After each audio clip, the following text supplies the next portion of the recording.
All right, well, good morning, good afternoon, and thank you for joining us today for what will be a lot of information and hopefully about 20 to 30 minutes of some slides, and then I'll open it up and we can have a Q&A at the end to kind of talk about the process of eventually obtaining that credential of registered dietitian nutritionist, which hopefully is why everyone is here, as that is your career goal.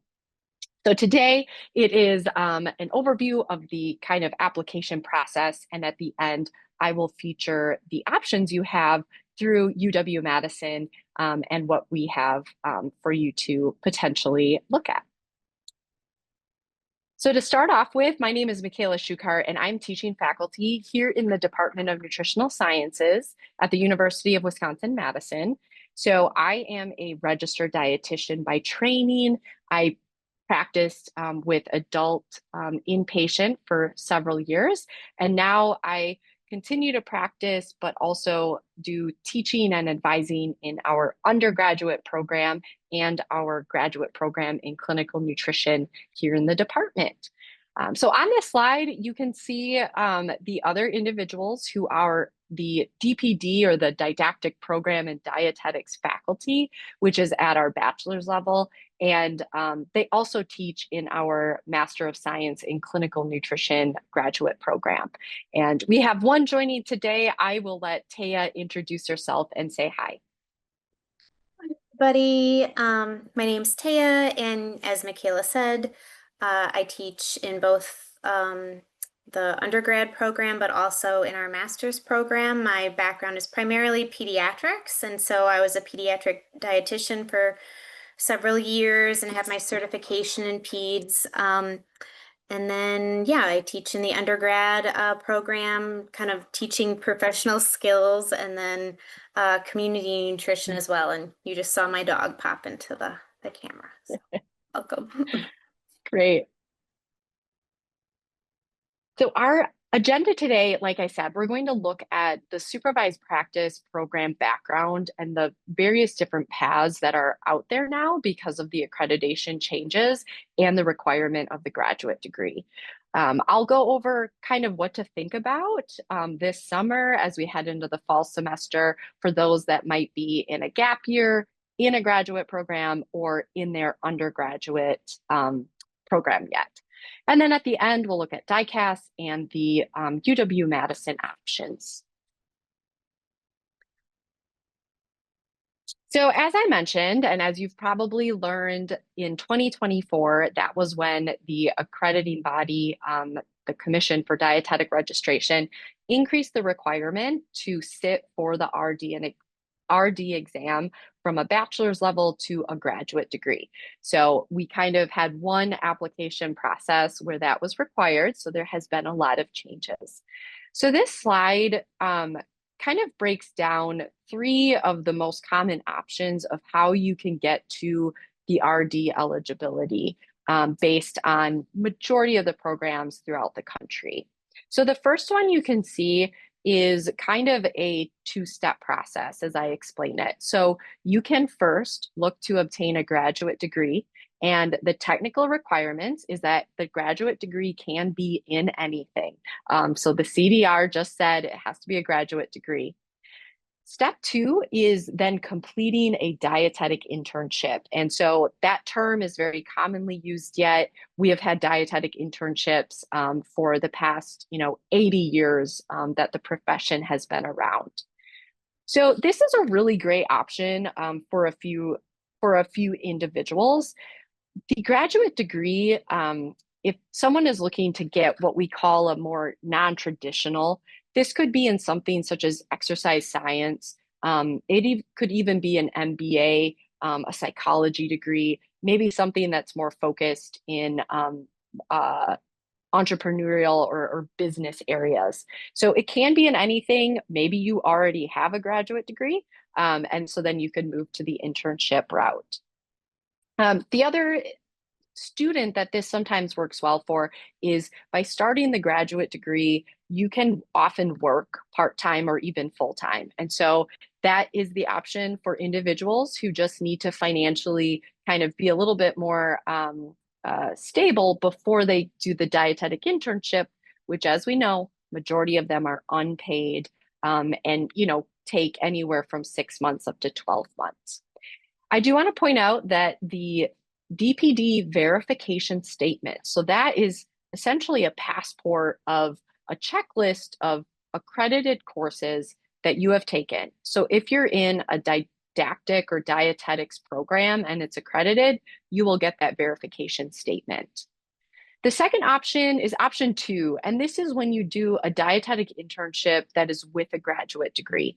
So these have been around, again, for many decades. These are very well established, and they were just programs that already had graduate degree options before the 2024 requirement. So the way these are set up, most often you either do your graduate degree courses first and then the internship part, or vice versa, or they also have the internship with the courses at the same time. For this also, a DPD verification statement is required. The third option is really the newer accredited pathway. So this, there's many names for it, as you've probably learned from our accrediting body. They can be listed as graduate programs in nutrition and dietetics. They can also be called coordinated programs, or a few years ago, they were called FEM programs, which that stood for Future Education Model programs. So these programs have both the didactic coursework and the quote internship, although now it's called supervised experiential learning. And it's really all in one program. And the primary difference with this third option is it is open to both DPD students, so those that have that verification statement, or many of them will take different undergraduate degrees. So you might have a bachelor's in exercise science. Option 3 is the path that you would want to choose. So what do all of these pathways have in common? Well, it's the universal requirements, again, to sit for the RD exam. All of them will have at least 1,000 hours of that supervised experiential learning or the dietetic internship. I often explain it to people outside of the profession as kind of the nutrition residency. So this is when you're getting the hands-on training, and every program in the country has to cover these 3 general areas: clinical nutrition, public health and community nutrition, and food service management. And then the other requirement is, again, to have that graduate degree. So where the programs are able to differentiate themselves then is how they exactly provide the experiences within those 3 very general areas. So as you begin your research, these are things you'll want to pay attention to. And I've just shown 2 programs that are, meet the requirements, but are very different. So the first is we have the Mayo Clinic, which is in Rochester, Minnesota. And as you can imagine, being the #1 hospital system in the world, it's very focused on clinical nutrition, and you are going to get over 900 hours throughout their healthcare system. You then still have to do your public health and you for food service management, but they're less hours in comparison. And then you will receive a Master of Science in Clinical Nutrition through that program.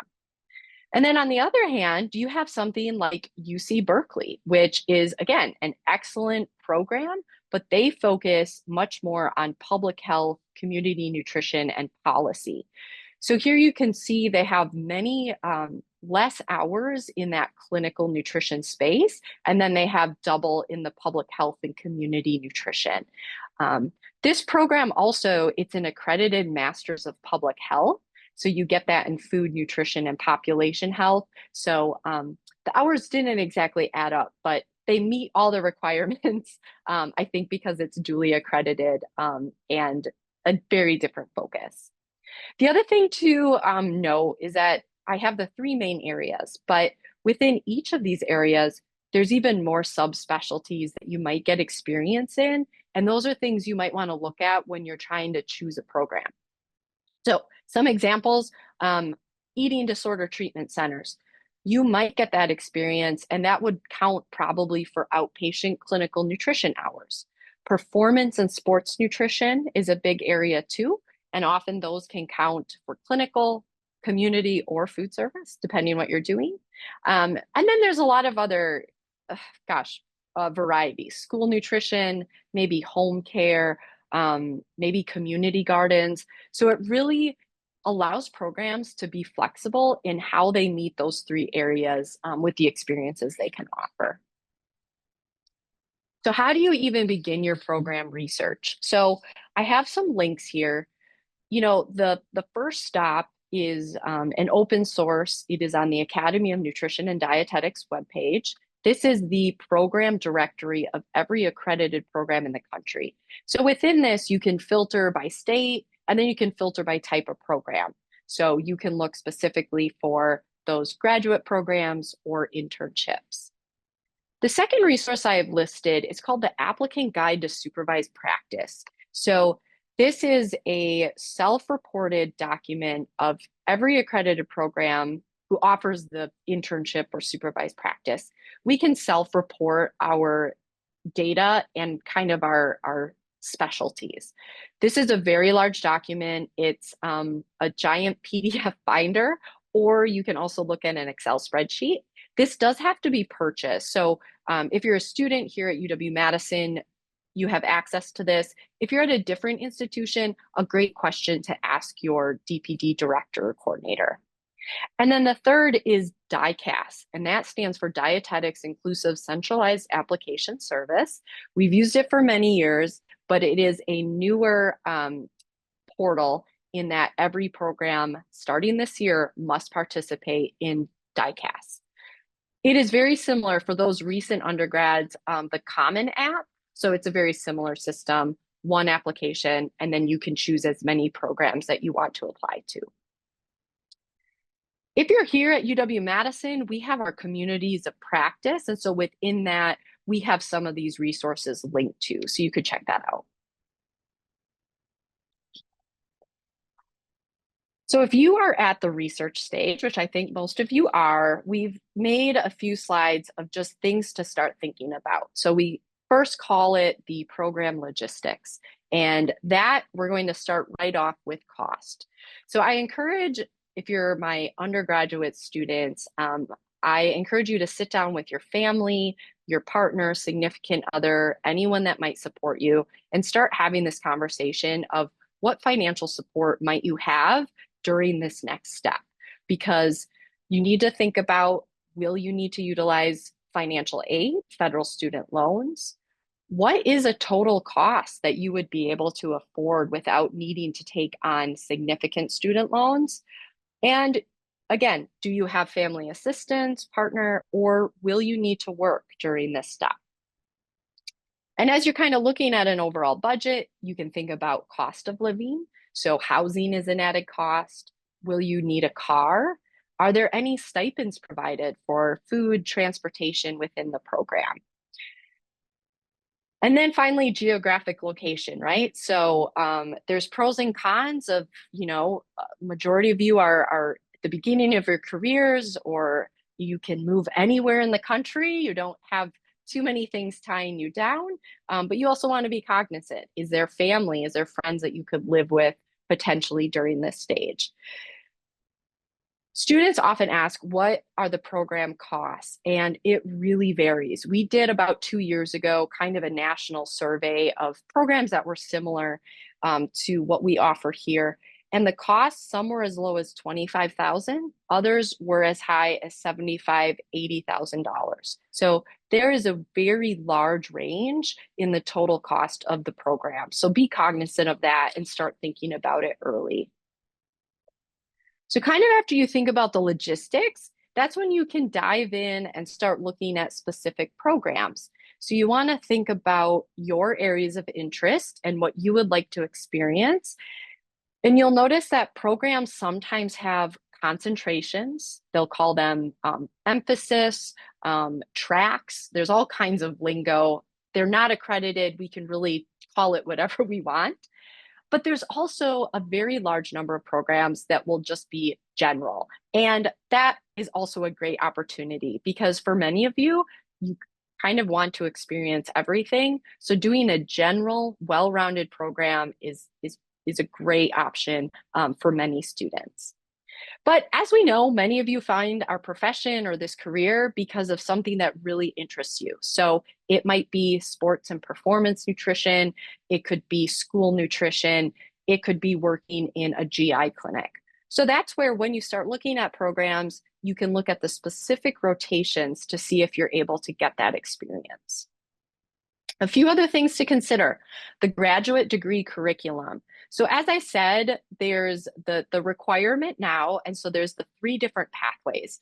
So if you're looking at a program, I encourage you to look at the specific curriculum. So if you are looking to get a few more public health or community nutrition courses, see if that's part of the curriculum.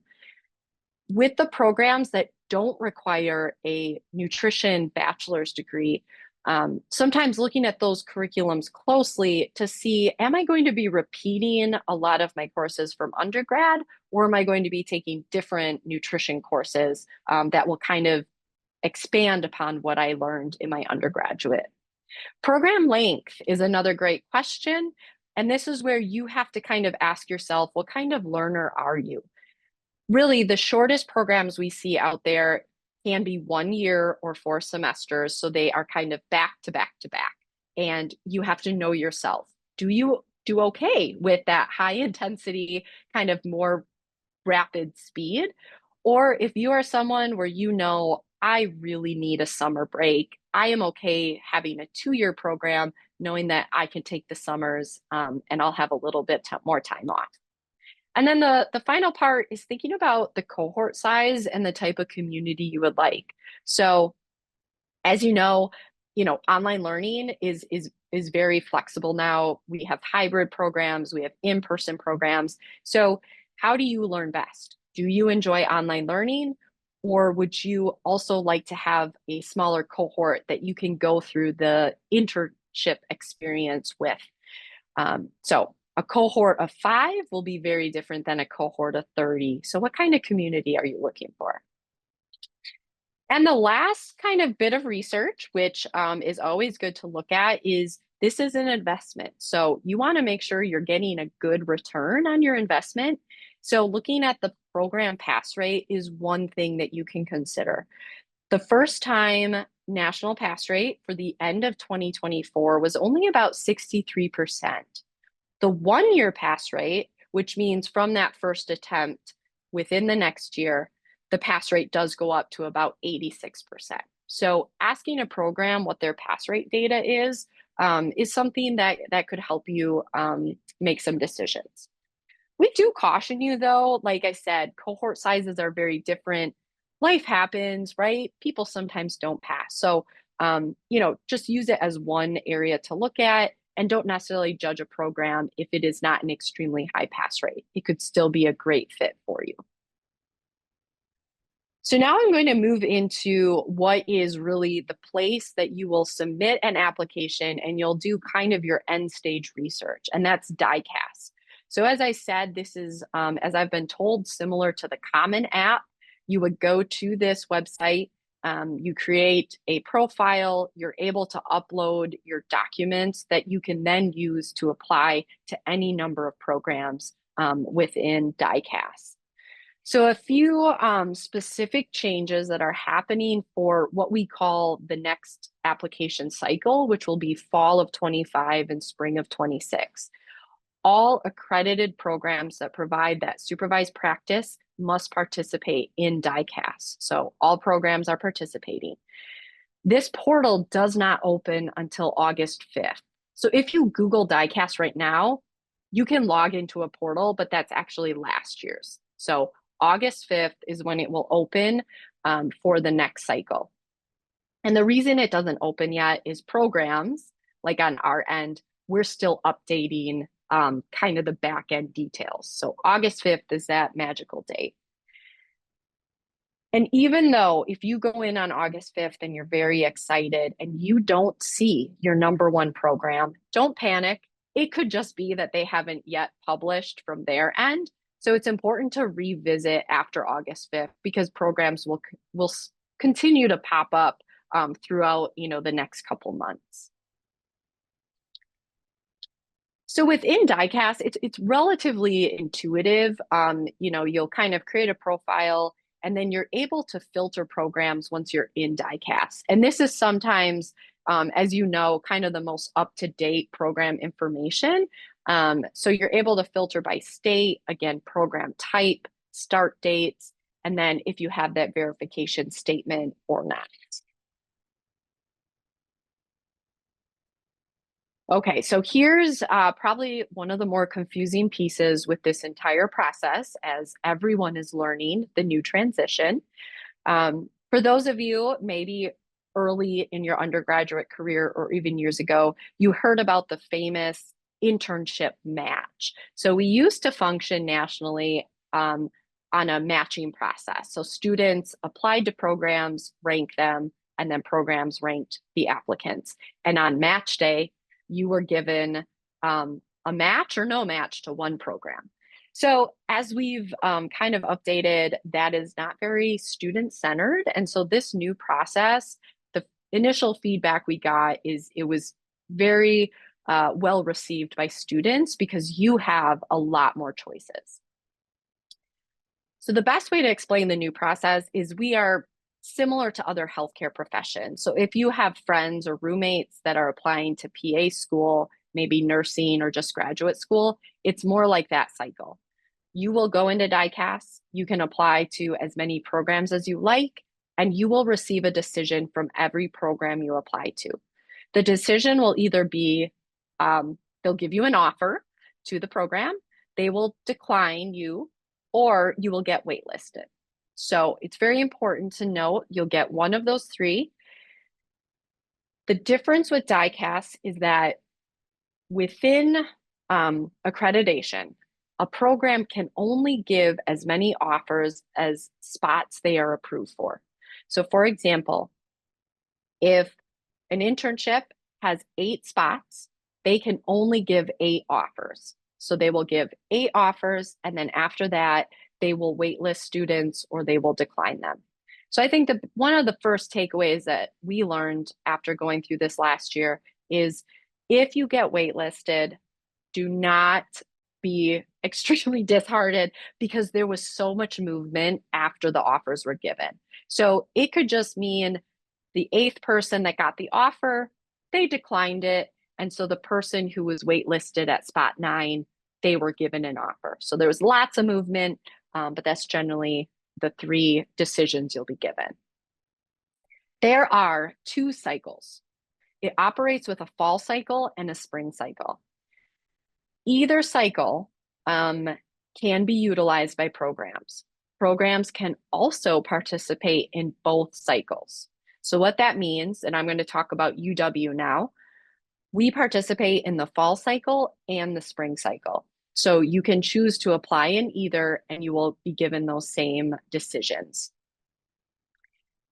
In the fall cycle, there are various due dates. So programs set whatever due date they want.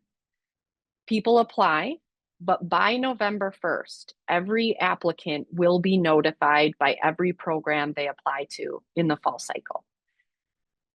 Applicants are then given about 15 days or 2 weeks to make their decisions. And this is what I mean by that's where a lot of the movement happened. So by November 15th, an applicant has to either accept an offer or they decline the offers that they're given. So then that's kind of the fall cycle. So if you're a student, this is your senior year, you can participate in the fall cycle and you will have a decision by November 15th for a program. The spring cycle follows the same type of system, various due dates, most are in January or early February, and then applicants will be given their decision by March 1st, and then they have to let the programs know by March 15th. So what's more challenging from the student side is that you have to look very closely at when the specific program deadlines are. So you have to kind of stay on top of that, and then they will follow these November 1st, November 15th kind of decision dates. So the most challenging part about this process is what happens if a program only participates in the spring cycle, but then other programs participate in both the fall and spring. And that did happen. So students kind of had to make the decision, should I just wait until the spring or should I try some fall programs, even though they may not be my top choice? So I've come up with a list of a few takeaways that we learned after last year. The first thing is to start your research early, and that's why we're doing this webinar in the summer, because as you can see, some of those fall deadlines might be in late September or early October. So you've got to kind of start your applications in late summer. If after all your research, your number one program is in the fall cycle, we do encourage you to apply in the fall cycle. So if that's your number one program, go ahead and get that application in. The average number of applications or programs applied to was about 3. So it was 3 programs that students applied to in last year's cycle. If you apply to and accept an offer in the fall, some programs make you pay a deposit to hold your spot, some don't, but you have the right to then participate in the spring cycle and withdraw an offer you accepted in the fall. So that's how it will work with the fall and spring. And as a student, you have every right to do that, and that's okay. If you don't know, it is okay to wait. The other takeaway is that the spring had ample openings, programs had plenty of spots. So that is the other takeaway, that if you're just, overwhelmed and you haven't yet decided what programs, it is okay to wait.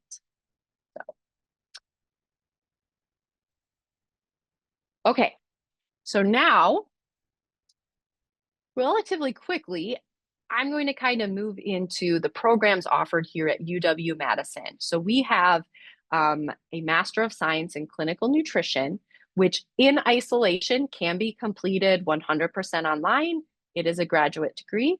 We also have several partnerships which provide the internship and supervised practice. So I will go through these and then we'll move to kind of questions. So this also kind of shows like the different options, 1, 2, and 3. So the first option is, again, doing that online Master's of Science. You could do that completely, finish it while you're working, and then you can apply to a standalone internship. Otherwise, you have to read the internship requirements very carefully. Sometimes you can apply and start a dietetic internship when you're already enrolled in a master's degree, and then you can finish both at the same time. So often it's just the timing that you need to closely look at. Here I'm going to show the different components of our MSCN, which is the short form for the Clinical Nutrition Master's degree. Here we have core courses, which, as you can see, probably build upon that nutritional biochemistry course that you're taking in your undergrad. This is really an area that kind of makes this degree a bit unique compared to some other just more general nutrition degrees. And that's that we have a really strong set of courses in advanced clinical nutrition. So again, building upon your general MNT courses, which you're probably doing your senior year. So some of the common courses that students really enjoy and kind of have a large amount of interest, we offer a specific pediatrics course, a critical care and nutrition support, a GI course, and then sports and performance nutrition. And because nutrition changes so quickly and rapidly, we have some seminar topics. So we have covered eating disorders, weight loss medications, and this next year we're doing women's nutritional needs and nutrition and social media. We also have some professional skills. So as you know, you're all doing management courses and food service, but these are a little bit more from just the management and professional skills development. So we offer some through our department, and then we partner with other schools and colleges. And then to round out the degree, we have a various set of electives, and these are done through the School of Medicine and Public Health. We have some courses and partnerships with the School of Nursing. And then if you're in specific partnership programs, this is where you can also earn credits for those supervised practice hours or your internship hours. Okay. So now I'm going to kind of transition. So that curriculum was just the online masters, if you wanted to do that separately or just start with that. And then we also have kind of that graduate degree with our partnership locations. So the first is here in Madison. So this is the University of Wisconsin Integrated Graduate Program. So we have had an internship here since the 1950s. And so about 5 years ago, we formed a formal partnership so that we provide the masters and then they continue to have the internship or SEL rotations. So this is a program that can be done for immediate semesters after your undergraduate. It can also be done part-time. I should put that on the slide too. You can always extend it to like a 6-semester program if you do need to work a little bit while doing it. A benefit, you can stay in Madison or you can move to Madison. Madison is a wonderful, beautiful city. We customize it for you in that we meet all the requirements, but you are able to rank a lot of your rotations so that you're able to say, I would really like to see oncology, neurology, and GI surgery as an example. We have very high pass rates, which really we owe to kind of this long-standing training at both our undergraduate and internship level. And we are very competitively priced. So we often are able to really help people through whether they need to work, take out some loans, but we really try to pride ourselves on keeping the cost down. We have concentration. So that's what I mean. We have kind of historically 3 different concentrations: medical nutrition therapy on the adult side, medical nutrition therapy with a pediatric emphasis. So this we started specifically this year is our first technical cohort. We have the American Family Children's Hospital, which offers great training within an academic medical center, specifically in pediatrics. We now have a lifestyle medicine and community nutrition track. So this has been a really exciting new department within UW Health. It is the lifestyle medicine division. We have a teaching kitchen, and the director of that program is actually a registered dietitian. So this is someone, if you are interested in kind of bridging the clinical side with the community and then incorporating the culinary medicine and food as medicine, that would be a great track for you. And then we are very excited to announce, after many years of discussion and strong student interest, we will have a track in performance nutrition. So this allows you the opportunity to work with UW Athletics here in Madison for a period of time. We participate in both fall and spring cycle. So there we have our date set. You would need to apply by October 5th for the fall cycle and January 15th for the spring cycle. And as a follow-up email to this webinar, we will be sending along a link to our integrated open house that you can register for, and we will do that next month. Now, moving on, kind of outside of Wisconsin, we have a partnership with the Mayo Clinic in Rochester, Minnesota. So here again, this is, as I mentioned, a very strong clinically focused program. Essentially, right? Would you like to rotate and work with individuals at, what is well regarded as the #1 hospital system in the world? So this again is a 4-semester program that you can start immediately following your undergrad, and you're able to do the Master of Science in Clinical Nutrition and the internship in Rochester, Minnesota. They participate in the spring cycle.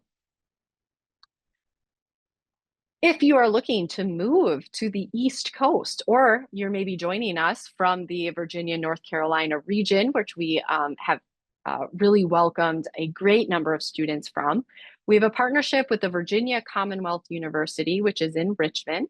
So this has been a long-standing dietetic internship that we partnered with, in that we provide the graduate coursework, and then you are able to earn 6 credits through their internship, which then counts for our master's degree. So here again, a great medical nutrition therapy emphasis. They also offer a community leadership track, and also new for them in 26, a sports nutrition track, which they have partnered with collegiate and professional teams in Richmond area. They will participate in both the fall and spring cycles, and they have start dates that can be in August or January. So we have a lot of flexibility of how you can do this program. This is our newest partnership, which we're very excited about. This is the Minneapolis VA Dietetic Internship. And if you're just beginning your research, as I mentioned in the beginning, majority of programs you have to pay for. The exception are still VA internships throughout the country. So I believe there are about 15 to 20 throughout the country, and they pay a stipend. So we have a partnership specifically with the Minneapolis VA now. You would do the master's degree over 4 semesters. You would complete it, and then you would do the internship in Minneapolis at the VA hospital, and that takes about 10 months. Some really great benefits with VA internships. Again, their stipend is about $25,200. You are eligible for health insurance through the program. And just to note, you do have to be a US citizen in order to be eligible for VA internships. You would apply to the MS in the fall, and then apply through DICAS to the actual Minneapolis VA in the spring cycle. And our final partnership is with Aramark Healthcare. So this is, it's a contract food service company that also has a very large clinical nutrition contract with facilities throughout the country. So this partnership, you can apply in the fall cycle as kind of their early decision. And it's similar. You're able to choose the graduate program that you would like to do with the Aramark DI. And we are one of those options if you would like to do it. They have locations. I just highlighted specifically if you're here in the Midwest, some up in Minneapolis, and then quite a few in Chicago, the East Coast, and many in Texas, if you're looking at that. So here, I thought I'd be done in 30, but it is 40 minutes. It is very confusing, and it is okay if you feel that way. Like I mentioned, last year was our really first time advising our students through this. And so we've kind of learned a lot, and I've learned it's okay to be confused at this point. But we do this relatively early because this summer you can start doing a lot of your research. So these are my recommended next steps. Start thinking about those program logistics. So like I said, talk with your family, partner, significant other. Just begin to think about what is feasible. Familiarize yourself with different resources. If you're here in our program, those community of practice websites. If you're at a different DPD program, be sure to, touch base with your directors, or if you have a professional course that kind of goes through this process. You can always start updating your resume. That's one thing you can, kind of get done and feel accomplished. And then the last note, this is for all students, utilize your academic advisors, particularly here at UW-Madison. Come meet with us. We are often one of your letters of reference. So the earlier we meet, the better we get to know you. And we can really help guide you through all the different options. We have, about 10 years, most of our advisors have been doing this. So we have an idea of some really good programs that can be really great fits for different students, depending on what you need. So those are kind of our next steps, what you can be doing this summer.